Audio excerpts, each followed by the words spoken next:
Hello and welcome to the Climate Change Preparedness Plan for Puerto Rico, Part 2. I'm Belu Carpenter, and this is Group 3's summary of our Adaption and Preparedness Plan for Puerto Rico. Our plan aimed to improve mental health during times of trauma through having reliable community preparedness plans in place, address overall health through creating equal access opportunities to government resources and benefits for island residents, made plans for evacuations, shelter in place, and post-evacuation care, created a framework for more resilient land use development, focusing on access to clean water, good food, health benefits, hospitals, buildings, and homes. And here are some additions to our original adaptation and preparedness plan for Puerto Rico.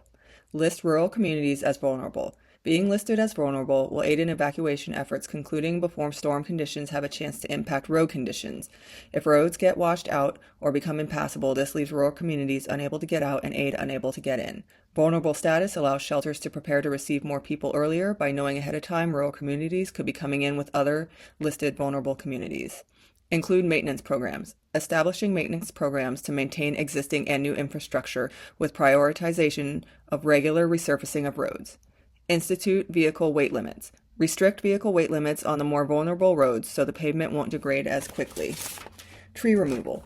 Remove diseased and dead trees that border roads to limit the possibility of them falling and making the roads impassable.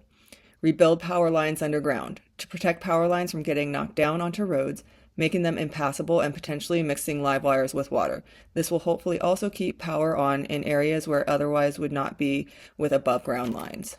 Hello, my name is Liana Antono Arvalo. The green infrastructure that should be added to Puerto Rico to combat large storms should be bioretention systems like tree trenches as pictured on the right. Bioretention systems can manage stormwater health and levels by increasing drainage capacity to reduce flooding, as well as increase infiltration, water quality, and biodiversity within cities. Permeable pavements reduce the chances of flooding as it creates roads that can actually soak up water into the ground. It is a suitable and cost-efficient replacement in places like Puerto Rico.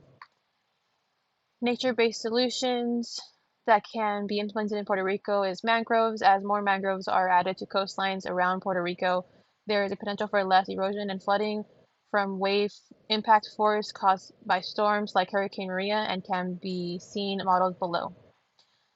Mangroves provide great additions to coastlines as they can withstand the saltwater intake as well as increase biodiversity and carbon sequestration. Puerto Rico is not at fault for the emissions of carbon dioxide, but they are impacted by the outcomes of climate change in comparison to California, who has been a high carbon producer but low impacted.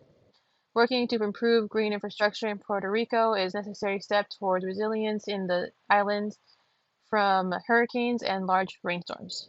This slide illustrates how music, especially through cultural icons like Bad Bunny, can serve as a vital form of social infrastructure in Puerto Rico. In times of crisis, people often turn to trusted voices, not just institutions.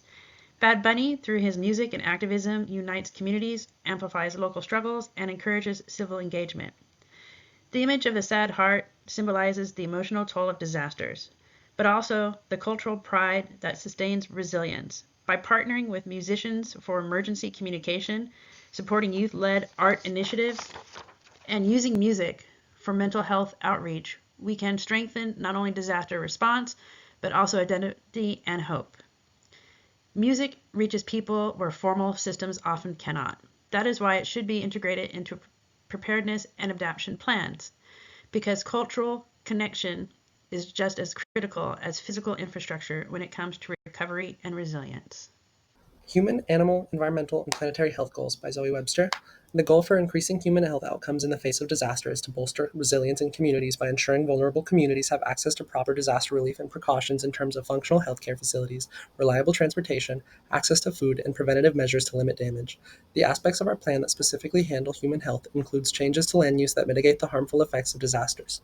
Examples include ensuring critical healthcare and other essential care facilities remain operational by preventative measures such as increased elevation, flood barriers, and stormwater drainage, undergrounding power lines, regular maintenance and adherence to resilient infrastructure policies, and removing structures that would possibly impede travel in the face of disaster events.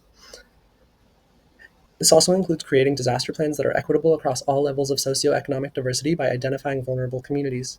Resilience and preparedness for beneficial human health outcomes can also be through tight-knit community building, as was the case with Versailles and New Orleans. The socio-cultural aspect of a tight-knit community can be extremely beneficial in the face of disaster adversity.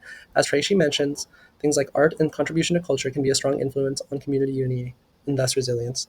The goals for animal, environmental, and planetary health goals are centered around nature-based solutions to disaster preparation and relief that would lessen the negative impacts to all aspects of the environment.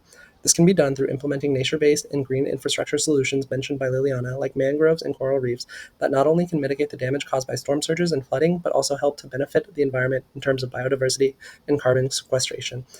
The carbon sequestration aspect of coral reefs and mangroves contribute to beneficial planetary health outcomes in terms of lessening climate change. Furthermore, the nature-based solutions serve to help animal and environmental health outcomes by bolstering biodiversity and natural resilience to disaster. Thank you for watching our presentation on the Hurricane Preparedness Plan for Puerto Rico.